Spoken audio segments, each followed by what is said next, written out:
Hello, I'm currently sitting in the Newscast studio all alone because Chris Mason has been on holiday for half term, but he has assured me he will make it here in the nick of time for us recording this episode.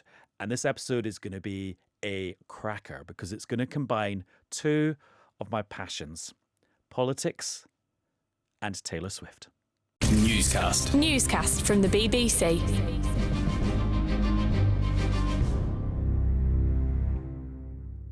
Hello, it's Adam in the studio. And it's Chris in the studio. Right, let's dive straight into today's big news, which came at 7 a.m., which gives you a hint about what it was, because that's when big economic statistics come out.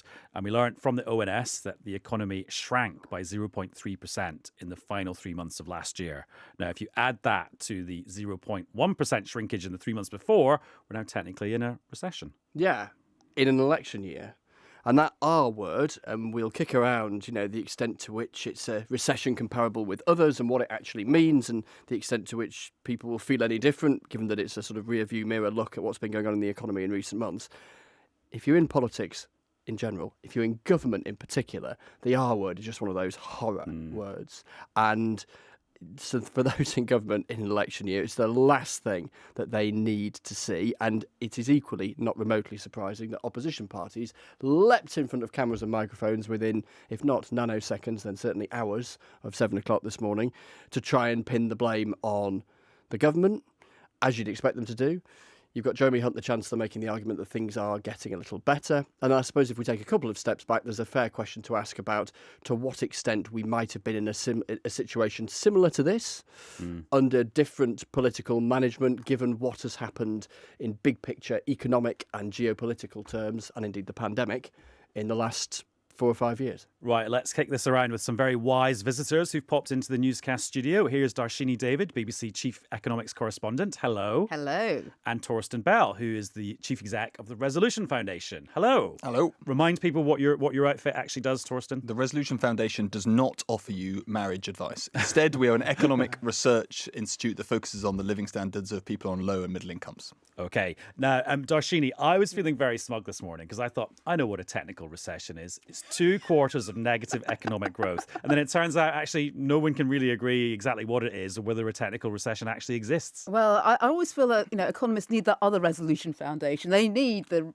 relationship advice to actually get on because, yeah, you're right. They don't really agree on much. Because quite frankly, what else do they have to do apart from bicker with each other and look at spreadsheets? I say that as a former economist. This has gone downhill fast. All right, the economists are arguing already, thereby proving the point. There you go. Anyway, the point is, though, that to some people this is a recession, but to some other people in the economics profession, it isn't really. Well, indeed. And then we use the most common example is that sort of, we look at 2 quarters and yes, things have gone down overall. But increasingly, there are other people saying, and in America, they use a different version, let's look at the length of this. Let's look at the depth of it. Let's look at what's happening on the broader picture here. And actually, when you look at what's happening with this recession, it's at the moment, it appears to be more of a dimple than a pit, a relatively small dip in activity overall. But nevertheless, as you say, coming at this crucial time and on the back of what we've seen happening over the last few years, it is pretty notable. But yeah, I always feel that word technical actually is unhelpful. Because it's either recession or it isn't, but people just differ on what they think it is. Tussin, the thing I always find myself wrestling with on days like this when you get some data is that the likes of us lot and then people who are on the political stage will commentate until the cows come home about it. But I'm conscious that from the perspective of newscasters, from the perspective of people around the country, a lot will think, well, tell us something we don't know, because their lived experience of the economy will be one of perhaps things feeling a bit flat for a very long time. And then along come these figures, sometimes which get revised later down the track and which by definition are backward looking. So they're not about the right now, but several months back.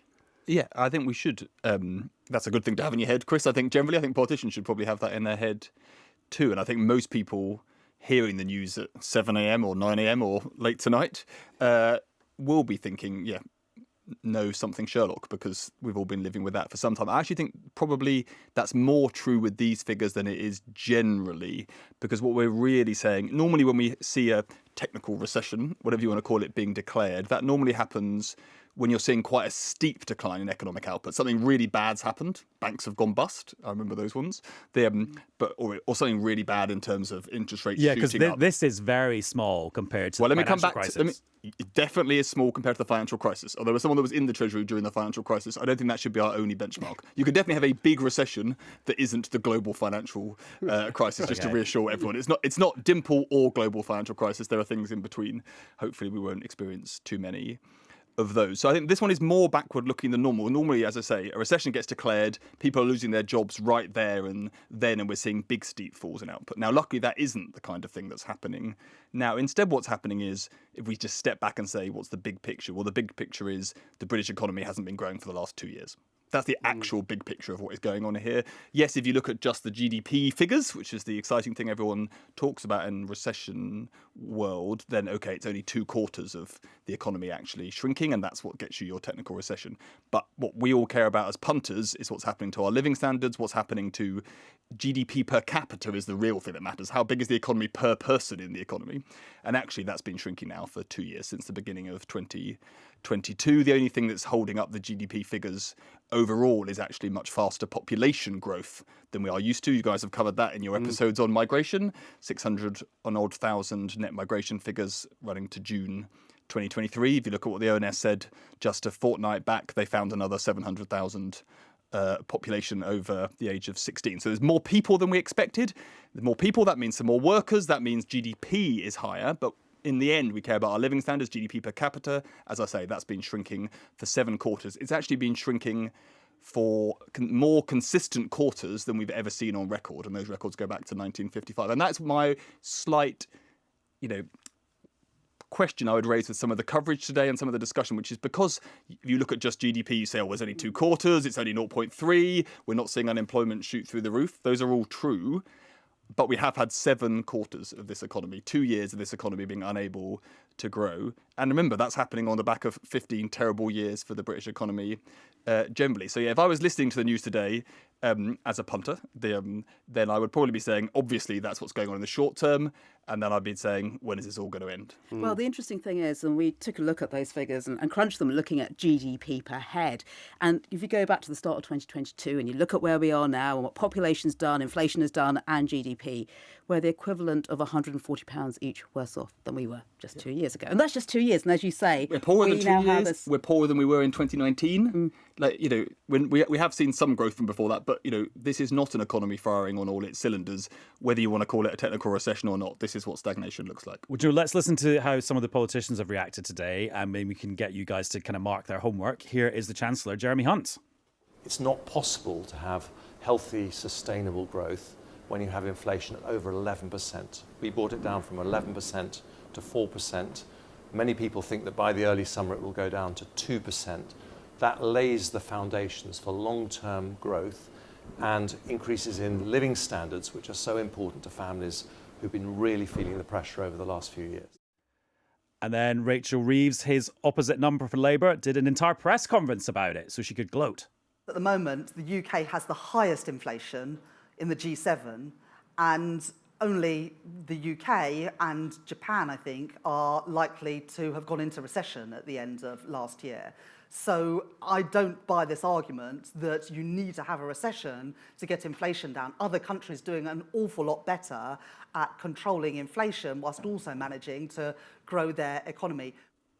Labour not just measuring the curtains for Downing Street, but making their press conferences look like they're already in government. Very posh. OK, Darshini. Labour's line is, this is Rishi's recession.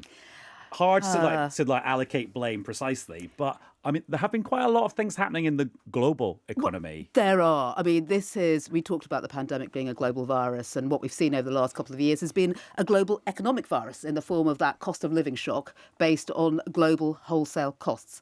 And we've seen that impacting economies around the world. And as a result, we've seen economies around the world doing what we did and hiking up interest rates to try and get that down. And all of that has an impact. We are all different. We experience viruses in different ways and show different symptoms. So, for example, we also learnt in the last 24 hours that Japan's gone into recession. Germany also shrinking towards the end of last year. The EU teetering on the brink of recession. We are not the only ones who have been suffering. But there are some things, of course, that set us apart. Things like, for example, we've talked a lot as well before, haven't we, about Brexit and how that appears to have had an impact on things like investment and the availability of skilled workers. All those things add up. So, yeah, this isn't just a domestic story, but certainly the fallout and the pain does feel very personal for many people. And tossing into the mix here, we've got inflation, which has been sky high and now isn't quite as high, but the government still wants to get it lower. And the tool, or a tool, for driving down inflation is putting up interest rates, but that, in so doing, ends up taking out some of the oomph out of an economy that doesn't have much oomph anyway. So if you're the Chancellor or the Prime Minister in that scenario, any Chancellor, any Prime Minister in that scenario, that is tough. Yeah, I mean, look, the underlying substance is what's tough. It's tough for everybody. Yes, it's also tough for politicians. I mean, if you step back, obviously there's a lot of mixed things going on here about things that are affecting maybe not the whole global economy right now, but definitely the European economy when it comes to gas prices over the last 2 years. And those, it may feel unfair if you're a politician being judged about things that aren't totally under your control, but, life's not fair. It's not fair for the punters paying for that petrol, and it's not fair for politicians, but I'm afraid that's the deal, and politicians lean into that. I mean, it's the Prime Minister himself who set a target for getting inflation down and getting growth to happen. So if you set that up, then you are going to be held to account to it. And to be fair to Rishi Sunak, whether or not he'd said that, he was going to be held to account for it. Politicians of all parties, in the end, if an economy is not growing, one of the reasons why democracies overall tend to grow faster is because of economic accountability. Governments that don't see the economy growing well do tend to get kicked out. Now, sometimes that's their fault, and therefore it's good they're kicked out because we get the economy growing again. Sometimes it's bad luck, but, those are shakes. What was interesting about listening to the news this morning, and I'm not just showing off that I got up really early today, is that the news at 6 a.m. before these figures came out at 7 was actually the Treasury have hinted to journalists that at the budget, to pay for any future tax cuts, which we all think are coming down the line, there's going to be even more spending cuts in future than had been penciled in already. So it was kind of clear that the government wanted to get their version of the future out before the ONS got their version of the past out at 7 o'clock. Chris, what do you think is the theory behind the Treasury letting everyone discreetly know that that's their plan? Is it just so that actually if you turn on the radio at 6 a.m. you hear the words tax cuts before you hear the word recession? Is it as basic as that? I think that's a bit of it. And then there's the broader conversation that's been going on for weeks now around the countdown to the budget. And we've seen some ministers lean into it quite heavily and then row back a bit. We've seen articles in the newspapers at the weekend from the Prime Minister and the Chancellor a couple of weekends back. Then we had the Chancellor saying, oh, actually, maybe it's not quite as good as we thought, blah, blah, blah. But in all of those utterances, he's using the phrase, or the words, tax and cut. And then the big picture thing here is one of Conservative MPs saying to the Chancellor, but more broadly, the tax burden being high by generational standards, a desire, therefore, from the Conservatives' perspective, to try and bring it down, to show that they can deliver more than just language around tax cuts. Because the last couple of years they've talked a lot about tax cuts, and meanwhile the tax burden's been climbing. Not least because this whole business of what we call, I don't know why I'm about to use the word fiscal drag in the company of our two esteemed economists, but people getting dragged into higher tax thresholds as a result of inflation. And so there's a real desire to try and do something on tax, and then also politically to make things a little tricky for Labour, because what does Labour then do when it's presented with tax cuts in a budget? Does it say it would accept them? And where does that leave the public finances that they might inherit if they were to win the election? So that's the ongoing conversation that we're going to see in the next, 3 and a bit weeks, I think it is now, isn't it? Until budget day. And Darshini, there's something I hadn't really clocked until I started looking into it today. The cost of government borrowing has gone up recently, even though the story was that, oh, actually, maybe it won't be as expensive as we thought it would be. It's not going to be as expensive as we thought at the time of the autumn statement, but those borrowing costs have crept up again in the last few weeks. So that is almost being used to couch some of what we've been hearing there from Chris, the idea that money might be a bit tighter for the Chancellor when it comes to meeting those fiscal rules he draws up himself, and also having cash to do with what he pleases. And if we get those tax cuts, where is that trade-off? And the thing, I know that Torsten's talked about this a lot, is that if you look past the election, there are those totals penciled in for public spending, which look pretty grim. You're going to have cuts in services if that's going to go ahead. And that seems to be the same at the moment for either political party. Right, totally different subject. What's your favourite Taylor Swift song?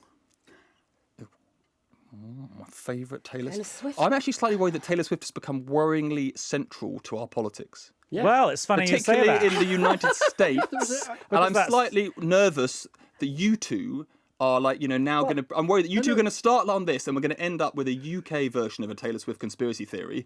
And all I would say, only we had Adam, that is this influence. country has got enough problems already. Well, like all Swifties, I was reading about this in The Economist, of all places. I mean, this is the thing. No, it's gone. It's gone elite. That is Peak the Swift. problem. I mean, This is, yeah. Smash hits. I think it was the Lexington column. I think it is the column about kind of American politics and American society. It was all about did you learn? Taylor Swift. Anyway, What do did you I know learn? what, though? We're going to discuss that, but I'm going to let you two go because you've clearly dodged picking your favourite Taylor Swift song, which either means you too don't many know to her back choose catalogue from. very well, Too or many. you don't There are too Exactly. many. offend Well, anyone. impartiality. That's I'm pleading impartiality here. But also, I've got to say, every time I come on Newscast, you talk about Taylor Swift. What is It's almost going like on he's there? got a problem. Do you think? Some would say problem. All too well. Okay, now we are going to talk about the political significance of the artist Taylor Swift, mainly because Chris read an article about her in a very serious magazine while he was on holiday. This is what's fascinating, I think, about the kind of cultural and political and media significance of all of this. Because I got wind on my half-term holiday with the kids that we'd be talking about Taylor Swift. And then I was flicking through The Economist, and there was an article about the whole thing this week with the Super Bowl and all that kind of stuff. And I thought, this is interesting, isn't it? Because this isn't the sort of nerdy going mainstream. It's the opposite. It's the mainstream going nerdy. And that it's being examined in a kind of, global news magazine to explore the kind of significance on all sorts of cultural and political levels of the ultimate kind of mass market phenomenon. Now, Chris, I mean this the nicest way, but you're like an amateur observer of Taylor Swift. I so I am feel we need to certainly rope that. in some professionals. Certainly that. So we're joined here in the Newscast studio by Sing Sing, who is one of the presenters of the Good Bad Billionaire podcast. Hello. Thank you so much for having me. And you've just done an episode about Taylor. Yes, we have. We've done an episode on Taylor because she recently entered the ranks of pop billionaires. And she is very rare in the sense that she is the only pop billionaire to have made all this money purely through music. So when you think of other music billionaires like Jay-Z and Rihanna, they've made money through deals like Fenty Beauty, Fenty Lingerie. Jay-Z takes in a quite tidy profit from his alcohol brands. Taylor Swift is the only musician so far in history to have become a billionaire through music alone. She's basically like an entire individual sector of the economy, isn't she? Yes, and actually there's a term that's been bandied around called the Taylor Swift effect, or Swiftonomics, which is what it means when the Taylor Swift circus comes to town. So famously, she became on her tour. Yeah, when the Taylor Swift circus rolls in, cities benefit, infrastructure benefits, because nobody wants to get caught short on a train that lets you miss the Taylor Swift concert. Hotels get booked up, restaurants get booked up. It is an economic phenomenon in its own right. And Taylor Swift fans are known as Swifties. And the biggest Swiftie in Parliament is the Conservative MP, Tahenna Davison, who joins us now. Hello.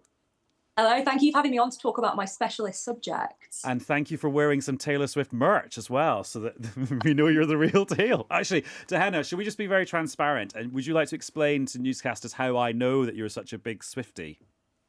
Oh my gosh. So, Adam, if I recall, at some point, I think last year, you and I encountered each other on a nightclub dance floor at a Taylor Swift club night. Great. Yeah, a club night that was all Taylor Swift all night. Yeah. Wow. It was the most incredible nights of my life. Obviously because you were there, Adam, but also because it's the most safe, fun, happy club experience I've ever had.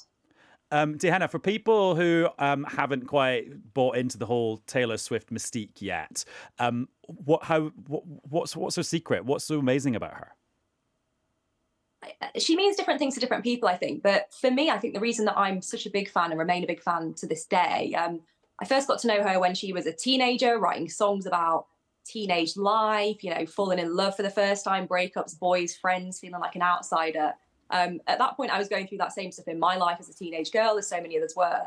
And I think as Taylor Swift has grown, her kind of songwriting has become more mature. She's written about experiences you have later in life, falling out of love, about moving to a big city for the first time, friend fallout, more grown-up scrutiny. You kind of feel like you've grown up with her and end up in this kind of weird parasocial kind of relationship with, to me, big sister Taylor Swift. But, you can't deny her songwriting prowess, her musical achievements. Just looking at the list of awards and accolades and records that she's broken, just goes to show that she really is a phenomenon in the musical sense, and as Singh was saying as well, in an economic sense too now. Now, Singh, Chris was alluding to the conspiracy theory in America around the Super Bowl. Just explain to people what that theory is. Right, and hold on to your hats because it is pretty out there. Or your football helmets. Or your football helmets, or whatever Americans wear in terms of safety equipment for football. So basically, there's a right-wing conspiracy being peddled by the fringes, which has kind of gone mainstream, which is completely false, by the way. It's important to front-load that Taylor Swift and her relationship with the NFL player Travis Kelce is a kind of deep state ploy to get Joe Biden re-elected as president in this year's election. And surprisingly, for something that seems so incredibly out there, it's actually gained traction. So I think there was a recent survey that came out just today that said that 1 in 4 Americans believe that it could be true. Oh, no, I think it was 1 in 5, actually, which is still quite a lot. It's a lot, yeah. For something that has emerged very much on the fringes of right-wing discourse, that is quite a long way for it to have travelled. Stepping half a step back from that particular strand of all of this, though, is, and I'm mining every paragraph from this article that I was reading on my half term, is the intriguing Taylor Swift effect on the Super Bowl, which in itself is a kind of huge event, isn't it? But the viewing figures of which seem to be through the sky because of all of the talk of this relationship between a sports star and then this global phenomenon. I can't even say the word. Showbiz synergy. Yeah, in Taylor Swift. And Dehenna, I'm just wondering what it's like for you as a almost professional Swiftie, seeing your idol being dragged into politics, which is kind of your job, your actual profession in America, in not a great way. It's a fascinating thing. I mean, there are so many conspiracy theories around Taylor Swift. I do think there's an element of her being a kind of strong, independent woman who's made it on her own, and the kind of drama that would always have, and conspiracies that arise from that. But I think for Taylor, it's been fascinating seeing her kind of political evolution. In her early days, she deliberately didn't talk about politics. She, in a very early interview, said, no, it's not for me to tell people how to vote. I just make music. I think, she was told basically all throughout her career, don't be like the Dixie Chicks. The Dixie Chicks, who famously on stage at a show called out President Bush and then were effectively completely cancelled by the country music community. And I think that, there is concern around, from her management, certainly, that if she comes out politically, and we saw that in the Miss Americana documentary, that she would just halve her fan base. And yet, actually, she seems to have kind of transcended those boundaries. Taylor herself has endorsed Democratic candidates in the past. She's endorsed Joe Biden and allowed the Biden campaign use of one of her songs, Only the Young, in the last presidential campaign. And yet, despite that, 53% of Americans in a survey last year said they would consider themselves a fan of Taylor Swift. That is my favourite statistic of all of these, Deanna. What an extraordinary statistic that is. It's incredible, isn't it? And I think it's kind of an approval rating that any politician would be absolutely, dreaming of. Totally.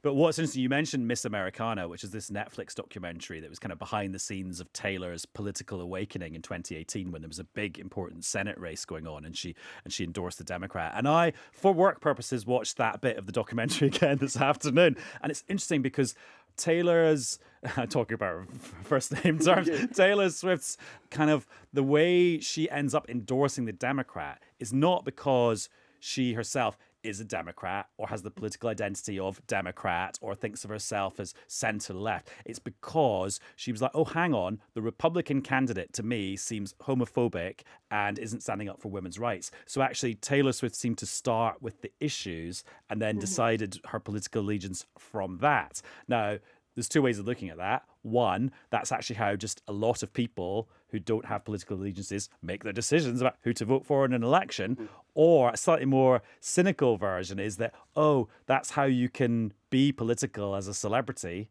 because you're going, oh, no, but I'm just thinking about the issues and picking the right person based on what my heart tells me about the issues. So saying, I don't know what's your business brain telling you there? It's a very bipartisan way of approaching which political candidate to stick your neck out for. And it's worth noting, I think, that in that particular case, the Democrat candidate didn't actually win. So, despite Taylor's enormous influence, and she was massive even at that time, that wasn't enough to sway voters in that particular race. So I think that if she does come out and support, whatever candidate there is in this year's presidential election, I think there will be a lot of hype and a lot of kind of hot air being talked about, the power of Taylor Swift, but will it be actually enough to sway people and make them change their minds? I'm not quite sure about that. Tay did not sway, as Stephen Colbert said at the time. On that, if I may, that there was a poll that I think came out a few weeks ago where Americans were kind of surveyed to see whether or not they'd be more likely to vote for a candidate who was endorsed by Taylor Swift. And in that, 18% of all voters said that they would be more likely or significantly more likely to vote for a candidate endorsed by Taylor Swift. And so I wonder if it is looking like a very close race, whether that endorsement could be enough to tip enough people over the edge, particularly with those younger audiences that obviously do tend to be more liberal and kind of aligned with those causes that Taylor Swift's aligned herself with. That's fascinating, isn't it? Because 18%, that's high. That's one heck of a number, isn't it? Particularly when it's, as you were saying, if 51% of people regard themselves as Taylor Swift fans. Well, in the if US, Taylor Swift had come out number. for Remain in the Brexit referendum, there'd be like a Remain landslide. Potentially, I don't know if my maths works out there, but by those metrics. Because again, what fascinates me there is the extent to which, such as the power, the phenomenon of Taylor Swift, that people are a significant number of people. It would appear from that number, are not detaching. I don't know, escapism. Music being their escapism, detaching it from decisions they might be making about the pound in their pocket or whatever other sort of concerns they have politically, but are actually seeing someone as so influential in their worldview that it for a substantial number could sway how they vote. Saying there's a new Taylor Swift album coming in a matter of mere months. I'm personally not convinced by the title, but let's see. It's going to be huge. Oh, yeah, definitely. A huge moment, at least, even if the album isn't huge. The Tortured Poets Department, which if you, and I'm sure Diana will know about this, if you are deep into Swiftie lore, is a call out to her ex-boyfriend Joe Alwyn's WhatsApp group with Paul Mescal and Andrew Scott. It's going to be huge. She picked... Yes, I know. You're amazed. That's just what I was about to say, yeah. You've done the Honestly, research. Chris, there is so much lore behind all of this. We can teach you so much. I'm on a steep learning curve, but I'm enjoying it. Yes, and she announced it during the Grammys when she picked up another, I think maybe her 13th, if I'm right, like gong. So it is, I'm glad I've got you to fact check this. That's all I've ever wanted from a Swiftie. And, she's just a master of, knowing exactly when to drop the bits, tidbits, bits of lore, bits of Easter eggs to just entice her fan base, to keep that adoration, to keep that, as you called it, parasocial relationship going. Zing, thank you very much for joining us and for the great podcast series about the super wealthy. Thank you. Diana, I've got to ask you the impossible question for any Swiftie. What's your favourite Taylor song? The one that keeps going around my head at the moment is Question. I absolutely love Question. I think it's got one of the best bridges. Not one of the most poetic, like an All Too Well or The Lakes, but Question is probably my number one today. What about you? I just can't choose between All Too Well, Anti-Hero, Getaway Car, Out of the Woods, which are all quite obvious ones, actually. That doesn't mark me out as a very sophisticated Swiftie. Does it not? Say those, they're the big four. I think probably Anti-Hero. Jenna, thank you very much, and good luck when you leave this place and spend more time with your Taylor Swift records.